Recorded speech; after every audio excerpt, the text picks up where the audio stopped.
Hi, I'm Dorothy Gibbons, CEO and co-founder of The Rose. So today we have with us Miroslava De Leon, and she is an artist with a woman's body. And I just cannot wait for her to tell us what it is that she does, especially for that woman who's been through breast cancer and been through breast cancer surgery.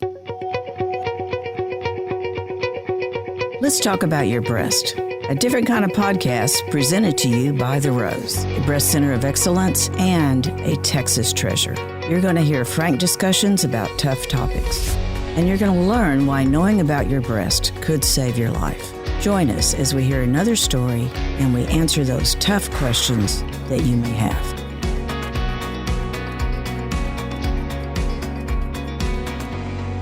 Tell us a little bit about your background, where you're from, what you had hoped to be in this life, and how you got into this work. Thank you, Dorothy, for the introduction. As Dorothy mentioned, my name is Miroslava De Leon. I am Latina. I was born in Mexico, and my parents came to the United States when I was 4 years old, so this is what I call home. I graduated from A&M. I'm an Aggie. I have a business degree in supply chain management and a minor in human resource development. What I thought my dream was to work in corporate America. I worked for a very well-known petrochemical company for 6 years as a supply chain analyst. And within my first year, I quickly realized it is not what I wanted to do for the rest of my life. I didn't feel like I had a purpose being in corporate, but I really wasn't making a difference. I wasn't making a difference in people's lives. So I considered changing careers. And I quickly realized that I liked to help people and I liked working with my hands. So that's how I got into paramedical tattooing. When I found out about this service, it was a calling. And I initially and instantly felt that was my calling and that was my purpose in life, to help women recover after breast cancer. So when you talk about paramedical and tattoos, that it sounds like, what are we talking about here? And of course, that's part of what you're going to be sharing with us. But how in the world? I mean, how did you stumble across it, or did it come to you? So it's a good question. It was an ad on Facebook first started off with scar camouflage. So it was a technique that was developed in Brazil, where they were camouflaging scars and stretch marks with skin tone pigment. So I was really interested in doing that because I had stretch marks myself that I was insecure about, and I didn't know of anyone in Houston doing this procedure. So initially that sparked an interest. And then, once you open the door, you realize what's behind it. And that's where I really learned what paramedical tattooing was. So it's not just tattooing where we're tattooing butterflies and dragons. This is really more on the paramedical side, which really focuses on the 3D areola, which is basically, it focuses on the drawing and the illusion of creating that nipple and that areola by using highlights and shadows. So it's really a technique that you have to understand how to use those colors in order to develop that hyper-realistic effect. So we want it to look real. We don't want it to look like a tattoo. We want women to feel like it's part of their body and not like it's just a tattoo. So for our listeners, and this is going to sound a little graphic, when you have breast cancer, many women undergo mastectomy and reconstruction. And the reconstruction is a very long process, and it has to do with having implants that are inflatable and stretching the skin. But most mastectomies include taking off the nipple, include that as being part of the mastectomy. So you end up with just bare skin. And women are so excited to have that shape again. Right. And no matter what, this is our bodies. I used to get so upset when people would go, oh, why do you have to worry about reconstruction? Reconstruction was not reimbursed for a very long time by insurance, right. But that's a whole other issue. But it is important. It's part of our bodies. It's like a leg, an arm, any of that. So here you've undergone breast cancer. You've dealt with all of the things that go along with that. You feel like you're on your way to recovery. You've got your reconstruction done, but it still doesn't look like a breast. Correct. So describe a little more what happens when a woman comes to you? I mean, they've got to be a little nervous. They are a little nervous. More than anything, they're worried about the size. Is it going to fit their breast, the color? And what I like to do is I like to make them very involved in the procedure. So what I tell them is, we're going to go ahead and draw a size. I usually have a circle template, and I let them choose, according to the size that you see here, what do you feel like most fits you? And most of them will be like, well, I trust you as a professional. What do you recommend? So I look at the size of their breasts, and I like to map the areola. If they have small breasts, a smaller areola. If they have larger breasts, I tend to go with the bigger size. So I like to draw them on and let them take a look. If they feel like it's too small, we can go bigger. If they feel like it's too big, we can go smaller. So I like to make them feel like they're involved because this really is on their body, right? So I like to make them very active during the procedure. And then we talk about color selection. So, a lot of women maybe had very dark areolas, and this time they want to have lighter areolas or vice versa. So we really get to work with one another, and I like to understand what they want. Or sometimes they come in with a picture of what their breasts looked like before. So they tell me this is the color and this is the size. So that helps me really understand what they really are looking for. This can be done both on a flat surface. So if they decide not to do the nipple reconstruction, that's not a problem. I actually like working on a blank canvas because it allows me to really be artistic and to really get creative. It also can be done on breasts that have a nipple reconstruction. So it can also be tattooed. Explain how they do that, how they create that nipple reconstruction. So usually they take part of the ear, the cartilage, and they reconstruct the nipple mound. Or they'll do what's called like the shoelace method, where they'll cut from one side and another, and they'll just make a little knot, and that makes the nipple mound like it's protruding, and that gives it the appearance of a nipple. Right. And I mean, some of their work is just amazing. But absolutely. Without the color, correct. It still doesn't look like. That's exactly right. So that's the beauty of this technique is that we can add color even if they do decide to go ahead and get the nipple reconstruction. We can still go in, and sometimes they go flat. So you'll have one side that's smaller than the other. So this really allows us to enhance what the surgeon has done and to really create that symmetry between both breasts. So we kind of enhance the surgeon's work. But even our own bodies, before it's ever had anything, we're not always totally the same. Yes, and that's interesting. I like to say they're sisters, not twins, right? Just like that's brows. True. That is so Just true. like brows, they're sisters, not twins. But I do try to do my best to make them as symmetrical as possible. And usually with the bilateral, it's a lot easier in terms of mapping because the circle template is easier. When it's a unilateral, it's a lot more challenging because sometimes we have breast areolas that are oval. They're not perfectly a circle, and then a color. So my job when it's a unilateral is to really match what I'm seeing on the other side. So with the 3D areola tattooing, I can go in and put Montgomery glands, put the breast wrinkles, make it look really, really hyper-realistic. But if I'm not seeing that in a unilateral, I'm not just going to place it there because it looks pretty or because it looks artistic. So my job as a paramedical tattoo artist, when it comes to a unilateral, is to really match what I'm seeing on the other side. And sometimes it's an opportunity for women that don't like the way it sways. If it's kind of oval, I ask them, do you want me to make it more circular? So we can also touch that specific, even if it wasn't reconstructed, we can make it more circular and then make the other side match. So it gets really creative and the results are amazing. Oh my goodness. And I know this would be hard for people to imagine, but 3D looks so real.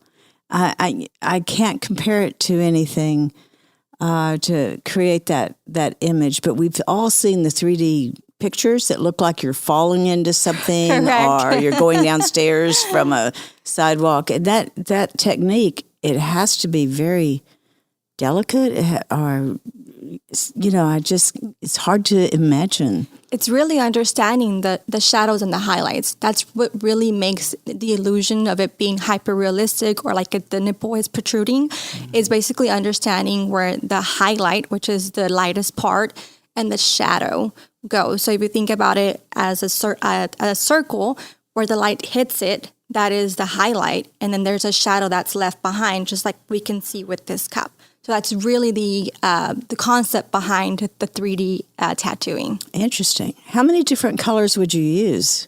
I use at least 4 to 5 different colors for every single patient. So I really don't like to make it flat using one color because that takes away from the realistic. Right. So I like to use colors. I use what's called stacking. So usually I'll use for the areola 2 colors that I feel like complements their skin tone. That's another way that we also select colors. Sometimes they'll ask me, you're the expert, you choose the colors. And I usually go based on their skin tone. If it's someone that's very fair, I'll give them more of a beige, pink areola, or someone that's a little bit darker, maybe a brown, pink. So I usually base it off on their skin tone. And I always let them see before we proceed. And a lot of the question too is they're very nervous that it's going to hurt. And 90% of my patients don't have feeling. So this is a very comfortable procedure. I've had someone take a nap, and that is absolutely fine. That is absolutely fine. For women that do have sensation, I can use a topical numbing. So in 5 minutes, the area is numb. So it makes it very, very comfortable for them to get this procedure done. That's probably one of the questions that I get, is it going to hurt? Mm-hmm. And usually what I tell them, if you do have feeling and if you do have sensation while I'm doing it, it's going to feel like a slight sunburn afterwards. And it'll probably happen for a few hours and then it'll be gone. So it's not a very painful procedure. For the most part, most patients don't feel anything. It takes about an hour and a half to do a bilateral. For a unilateral, it takes me about 45 minutes. So it's a fairly quick procedure. Mm-hmm. They're in and out. It's not very long, and it's meant to be permanent. We are working with compromised tissue. We don't want to have to be touching this up every year. I know semi-permanent makeup is very popular now, which is the eyebrows and the microblading. This is a totally different technique. It's not meant to be touched up every year because we are working with that compromised tissue. So we want this to be permanent. We want to see them maybe 5 years for a touch-up, but this is meant to be permanent. That's so interesting, because that was one of the questions I received, and I was saying, we're going to have this, and they said, well, don't you have to touch it up, like you said, every year? And I said, I really don't know. So it is a different technique. It's a different technique. It's more of a tattooing. So we're going into the dermis. So the difference between semi-permanent and permanent, with semi-permanent, they're staying more on the epidermis, which is just the first layer of the skin. And with this technique, we're going in a little bit deeper into the dermis to really trap that ink in the body, where it makes it permanent.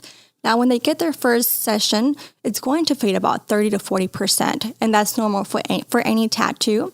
What I usually tell them is that if they feel like they lost too much color, they can come back in at 6 weeks to get a touch-up.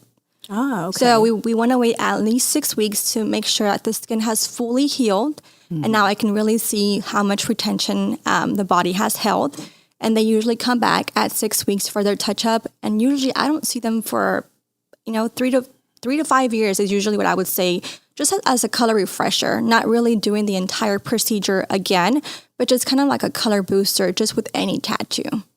So is there any preparation involved with the woman? I know you have to have the consultation, but then beyond that, does she have to do anything special? To take care of the tattoo? Before she gets to you? No. So the only thing that I do ask is that when they come see me, I'm the final step in the process. So if they're thinking about having any kind of surgery, if they are thinking about doing the nipple reconstruction, that has to be done before they come see me. Good point. So I am the very, very last step of their breast cancer journey. Now, and you touched upon after the procedure, is there special instructions or risk factors? So my main concern is infection. Since we are opening the skin, safety is my top priority, and I take it very serious. So I use everything that's a one-time use. So my needles are a one-time use. where I put the pigment in is a one-time use. I try to be as clean as possible. And I usually disinfect the area before starting. Right. And then I'll go ahead and clean again after the procedure. And I'll put what's called a Tegaderm. It usually goes over an IV or a port, which is like a clear Band-Aid, a sticker. And I usually ask them if they're allergic to it. Some women will know immediately that they had an allergic reaction to it. If they had, we won't go with that option because we know that they're going to develop the reaction. Mm-hmm. But if they are not, I like this method because what they'll do is I will place the Tegaderm on each breast that we did the tattoo, and they'll leave that on for 5 days. And that really reduces the risk of infection because they're not having to touch it or wash it or do anything with it for 5 days. It's completely sealed, so it's minimizing the risk of infection. They can shower with it on, just no submergings, hot tubs, bathtubs, any of that has a risk for infection. I usually say for about a month just to be on the safe side. Mm-hmm. But usually once that Tegaderm comes off, they'll just wash it with antibacterial soap and they're good to go. It's a really easy aftercare. If they are allergic, what I do is I'll place some non-adhesive pads with a little bit of Aquaphor to keep it moist, and we'll do that for 3 to 4 days. Tell us some of the reactions when it's all done and they're looking at their breast. Now they have nipples and the color back. Tell us the reactions. To me, that is the most fulfilling part of being able to do this. And that's really what I was missing with corporate, to see the reaction and the comments that I hear from women, anywhere from, I never thought I would date again. So giving them hope that they cannot go into the dating world. So giving them back that confidence, to me, has no price. And this is why I chose to do this. I chose to do this because that, for me, has been the most fulfilling, and it has been very, very rewarding that I know corporate was never going to be able to give me. No. So just hearing their reactions or saying, I might turn the lights on, or that they take down every mirror in their house because they don't want to see the scars. They don't want to see themselves without, the nipples and the areolas. They don't feel like a woman. So being able to give that confidence back just by doing something so simple, to me, has been so meaningful and so rewarding. You've touched on so many things there. So this could be any age. I mean, it's not limited to young women. It's any age that a woman could be that may need this. In Texas, it have to be at least 18 years old. 18. So since it is considered a tattoo, they do have to be 18. Good point. The youngest patient I've had in my chair was 19 years old. She had gone through a double mastectomy. She had no family history of breast cancer. And it's alarming because I see younger and younger women sitting in my chair that have gone through this. We do too. I mean, that's been the most concerning part of the last 10 years is how we are seeing younger and younger women. You're absolutely right. But on the other hand, if you're an older woman, there's no reason for you not to have this done also. Exactly. Because like you said, it is part of our image. And I have a very good friend that was not dating and thought, I'll never be able to date again. And I don't ever want a man to see me like this, And once she did it, it was like, oh my gosh, she was a new woman. It's life-changing. Yes. It really is. It's life-changing. The way you reconnect with your body. I think a lot of women lose that connection, right? That they don't want to even look at their breasts because it try to take their life, right? And they see the scars. So they disconnect with their breast. They come in usually and they really don't care. They'll take off, their clothes and they're not really shy for anybody to see them because they feel like nothing is there. And when they see the tattoos, I can see the modesty coming back and they start covering up, even though it's a tattoo. And it's a beautiful thing to see because visually, you're now seeing something on your breast that you once had. So I think the reactions I see, the stories I hear are probably the hardest of doing what I do. I try to be professional, but, we're human. And I hear so many stories that have touched me tremendously.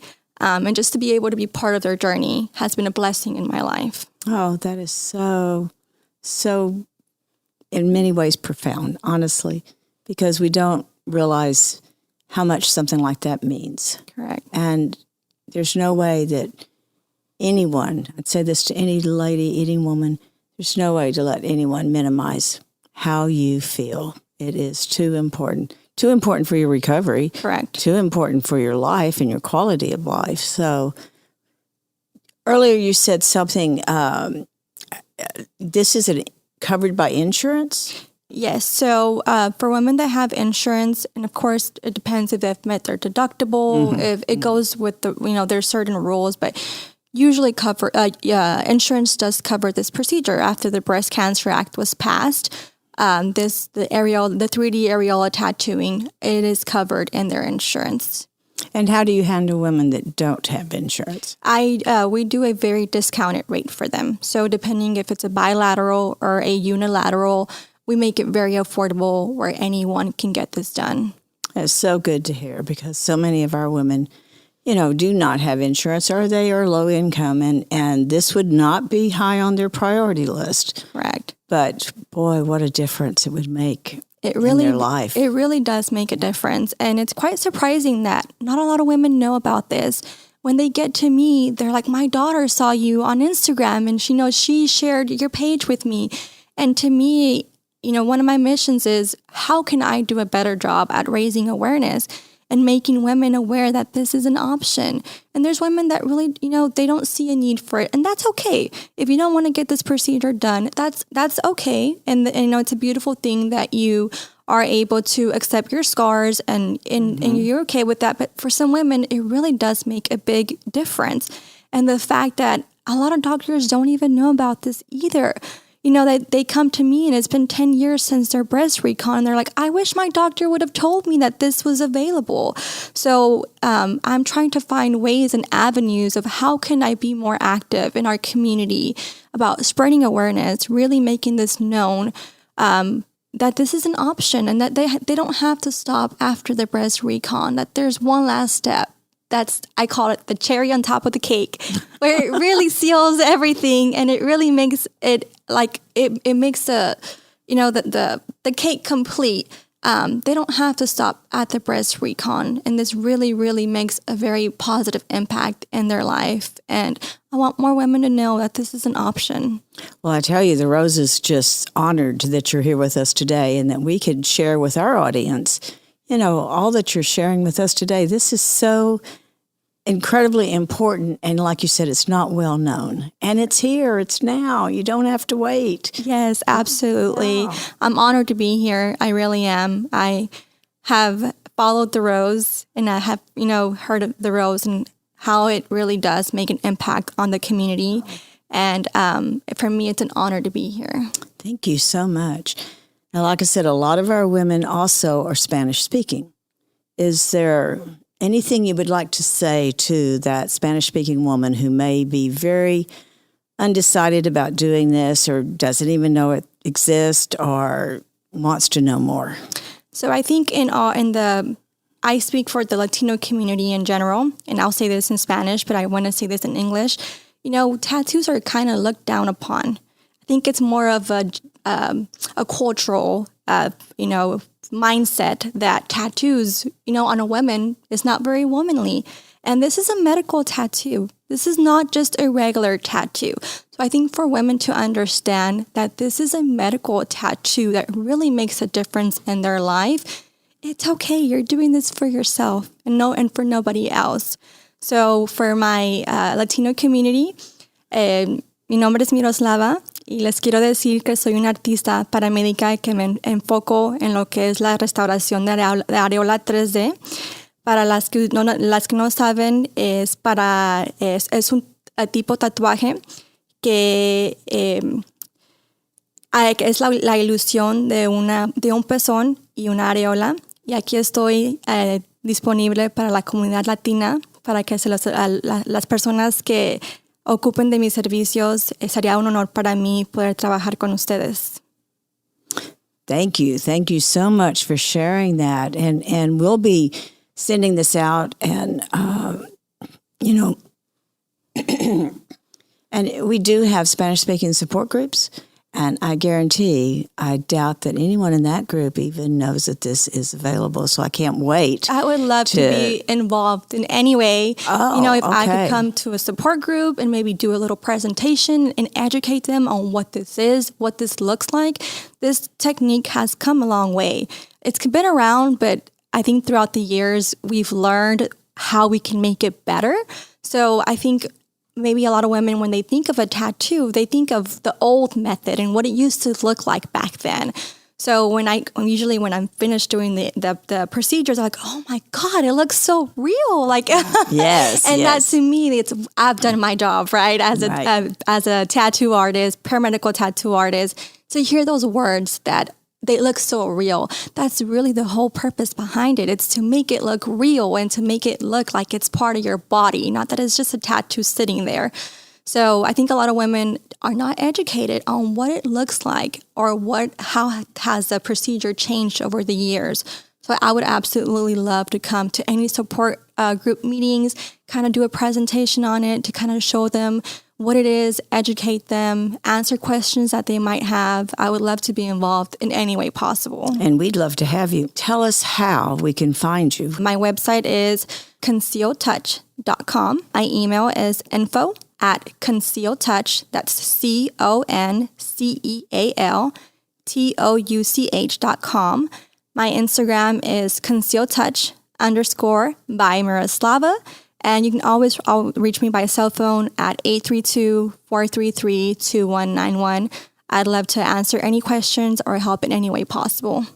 And we're going to have your information on our website and certainly be sharing this episode, which was so informative. My goodness. Thank you so much Thank you for having being me on the show. Yes, absolutely. Of course.